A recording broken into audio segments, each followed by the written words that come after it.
Banyak hal yang kita pelajari di sekolah, tapi sayangnya urusan keuangan pribadi alias personal finance tidak dibahas secara mendalam. Teman-teman pernah nggak merasa kalau pelajaran keuangan di sekolah itu kayaknya kurang ya? Padahal urusan duit itu adalah bagian yang sangat penting dalam kehidupan sehari-hari. Akibatnya banyak dari kita yang baru belajar setelah terjun langsung ke dunia kerja dan menghadapi berbagai tantangan finansial. Nah, berikut adalah 12 ilmu keuangan yang tidak diajarkan di sekolah, tapi sangat penting untuk masa depan kalian. Yang pertama adalah pindah kerja setiap 2-3 tahun bisa mempercepat kenaikan gaji.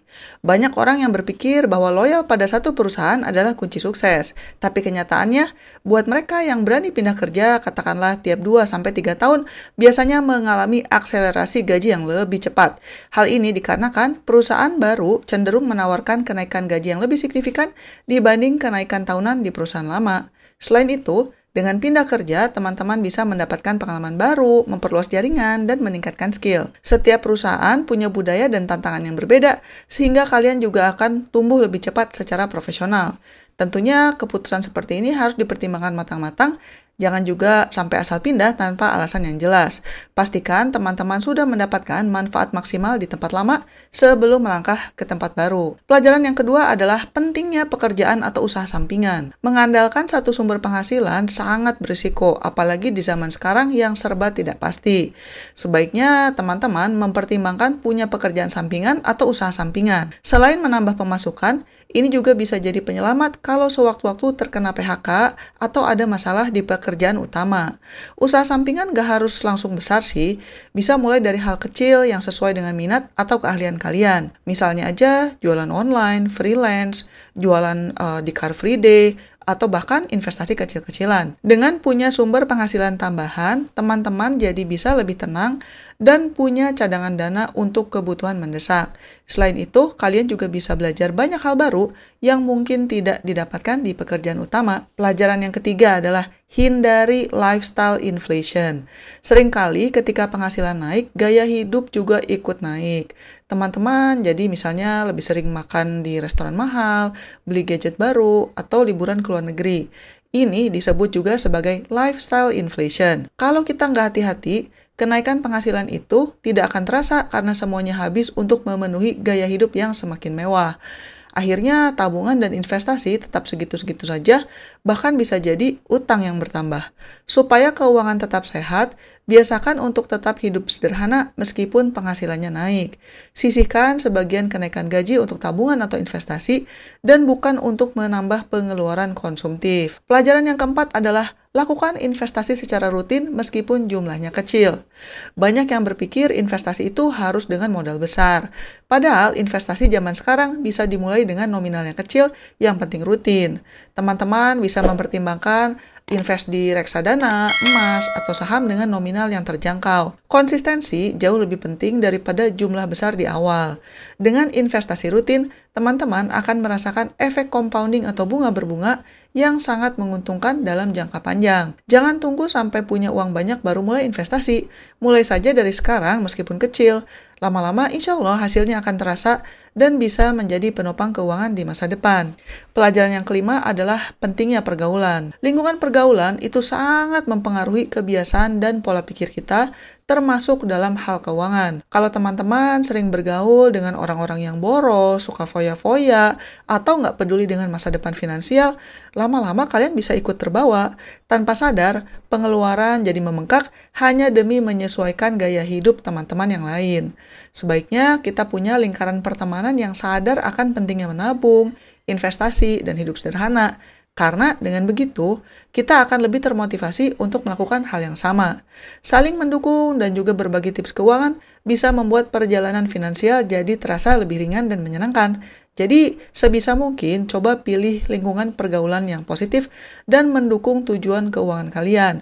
Bukan berarti harus menjauhi teman lama sih, tapi ya lebih seimbang aja waktu dan energinya supaya lebih fokus pada target finansial yang sudah ditetapkan. Pelajaran yang keenam adalah pilih pasangan hidup dengan kebiasaan keuangan yang sehat. Khususnya untuk teman-teman yang belum berkeluarga ya, sebisa mungkin pilihlah pasangan hidup yang akan mendukung tujuan keuangan kalian. Memilih pasangan hidup adalah salah satu keputusan terbesar yang akan mempengaruhi banyak aspek termasuk keuangan. Pasangan yang punya kebiasaan keuangan sehat akan sangat membantu dalam membangun masa depan yang stabil dan harmonis. Kalau pasangannya boros, suka berhutang, atau tidak peduli dengan perencanaan keuangan, tidak mau bekerja keras, hal seperti ini akan menjadi sumber masalah di kemudian hari. Sebaliknya, pasangan yang rajin menabung, terbuka soal keuangan, dan punya tujuan finansial yang jelas biasanya akan lebih menjadi partner yang solid dalam menghadapi berbagai tantangan hidup. Tapi ini bukan berarti kalian harus mencari pasangan yang sudah kaya ya. Intinya bukan itu. Pasangannya biasa-biasa aja sih, nggak apa-apa juga. Yang penting punya mindset keuangan yang sehat. Sebelum memutuskan untuk melangkah ke jenjang yang lebih serius, sebaiknya diskusikan dulu soal keuangan secara terbuka. Bicarakan kebiasaan, tujuan, dan harapan masing-masing agar bisa saling memahami dan mendukung. Tanya juga, mereka punya utang nggak? Jangan cuma ngomongin yang enak-enak doang, tapi tanya juga mengenai hal-hal yang sifatnya keuangan gitu. Jangan sampai ternyata yang bersangkutan punya banyak hutang, atau punya kebiasaan judi, dan sebagainya. Itu adalah hal-hal yang perlu kita deteksi dari awal. Ingat bahwa membangun keluarga yang sehat secara finansial dimulai dari memilih pasangan yang tepat. Pelajaran yang ketujuh adalah pentingnya dana darurat. Dana darurat adalah tabungan khusus yang hanya digunakan untuk keadaan mendesak seperti kehilangan pekerjaan, sakit, atau kebutuhan mendadak lainnya. Sayangnya, hal ini jarang diajarkan di sekolah. Sebaiknya teman-teman punya dana darurat minimal 6-12 bulan pengeluaran. Dengan begitu, kalian tidak akan panik atau terpaksa berhutang kalau menghadapi situasi yang tak terduga. Mulai sisihkan sedikit demi sedikit dari penghasilan bulanan sampai dana darurat kalian cukup. Jangan tergoda untuk menggunakannya kecuali benar-benar darurat. Pelajaran yang ke-8 adalah miliki asuransi. Asuransi ini sering dianggap beban ya, padahal ini adalah perlindungan keuangan yang cukup penting juga. Teman-teman sebaiknya minimal punya asuransi kesehatan dan asuransi jiwa, terutama kalau kalian sudah punya tanggungan keluarga. Dengan asuransi, kalian tidak perlu terlalu khawatir akan biaya besar saat sakit atau terkena musibah. Ini bisa menyelamatkan keuangan keluarga dari kerugian yang tiba-tiba. Pilih produk asuransi yang sesuai dengan kebutuhan dan kemampuan. Jangan asal ikut-ikutan, tapi pahami dulu manfaat dan syaratnya. Pelajaran yang ke-9 adalah mengelola hutang dengan bijak. Utang itu sebetulnya bukan hal yang tabu sih, tapi sangat penting untuk bisa mengelola dengan bijak. Teman-teman perlu tahu perbedaan antara utang produktif, misalnya untuk beli rumah atau untuk modal usaha, dan utang konsumtif, misalnya untuk liburan, belanja barang mewah, dan sebagainya. Utang produktif bisa membantu kalian berkembang.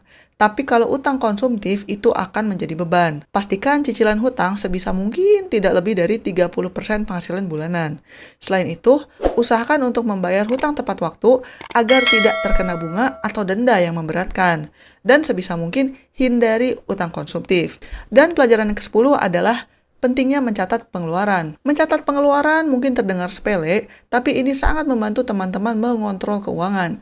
Dengan catatan, kalian bisa tahu kemana saja uang pergi dan apa saja yang bisa dihemat. Kalau nggak mau nulis secara manual, banyak kok aplikasi keuangan yang bisa digunakan untuk mencatat pengeluaran. Teman-teman tinggal pilih aja cara mana yang paling cocok. Dengan kebiasaan ini, kalian bisa lebih mudah membuat anggaran dan menyesuaikan gaya hidup sesuai kemampuan. Pelajaran selanjutnya adalah pentingnya menetapkan tujuan keuangan. Tanpa tujuan, keuangan kalian akan berjalan tanpa arah. Teman-teman perlu menetapkan tujuan keuangan, baik jangka pendek maupun jangka panjang. Misalnya beli rumah, dana pensiun, atau liburan. Dengan tujuan yang jelas, kalian juga akan lebih bersemangat untuk menabung dan berinvestasi. Setiap keputusan keuangan bisa disesuaikan dengan target yang mau dicapai. Tuliskan tujuan keuangan kalian, dan buat rencana langkah demi langkah untuk mencapainya. Evaluasi secara berkala supaya kalian tetap on track. Dan pelajaran keuangan nomor 12 adalah pentingnya edukasi keuangan mandiri. Ilmu keuangan itu terus berkembang, dan kita tidak bisa hanya mengandalkan apa yang kita pelajari di masa lalu. Kita harus aktif mencari informasi dan terus belajar.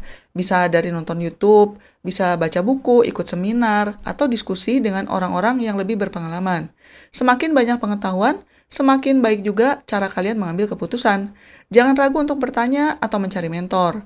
Dengan edukasi yang cukup, teman-teman bisa menghindari kesalahan fatal dan membangun masa depan keuangan yang lebih baik. Sekian dulu episode kali ini dan selamat mencari kebahagiaan. Bye-bye.